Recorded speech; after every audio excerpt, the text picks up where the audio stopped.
وزیر اعظم شہباز شریف کی بیجنگ میں چینی ہم منصب لی جیانگ سے ملاقات ہوئی ہے، جس میں پاک چین تعلقات کو مزید مستحکم بنانے کے عزم کا اعادہ کیا گیا۔ اس ملاقات کی تفصیلات سے متعلق وزیر اعظم آفس نے اعلامیہ جاری کیا ہے، جس کے مطابق وزیر اعظم نے پاکستان کی خود مختاری اور ترقی میں حمایت پر چین کا شکریہ ادا کیا۔ ملاقات میں دونوں رہنماؤں نے پاک چین کی مثبت رفتار پر بھی اطمینان کا اظہار کیا۔ ملاقات میں جوائنٹ ایکشن پلان 2024 سے 29 پر دستخط کو اہم سنگ میل قرار دیا گیا اور وزیر اعظم نے SCO سربراہی اجلاس کی کامیاب میزبانی پر چین کو مبارکباد بھی دی۔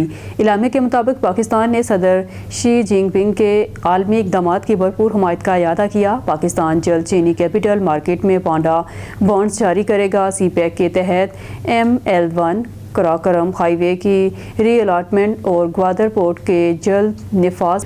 پاکستان جلد چینی کیپٹل مارکیٹ میں پانڈا بانڈز جاری کرے گا۔ CPEC کے تحت ML1 قراقرم ہائی وے کی ری الاٹمنٹ اور گوادر پورٹ کے جلد نفاذ پر زور دیا گیا۔ وزیر اعظم شہباز شریف کا کہنا تھا کہ پاکستان چین کے ترقیاتی ماڈل سے سیکھنا چاہتا ہے۔ اعلامیہ میں بتایا گیا ہے کہ CPEC فیز 2 بشمول 5-9 کوریڈورز پر تیزی سے کام کرنے پر اتفاق کیا گیا۔ زراعت، معدنیات، ٹیکسٹائل صنعت اور IT کو سرمایہ کاری کے لیے ترجیحی شعبے قرار دیا گیا۔ علاوہ ازیں آئندہ سال پاک چین سفارتی تعلقات کی 75ویں سالگرہ شایان شان طریقے سے منانے پر بھی اتفاق کیا گیا۔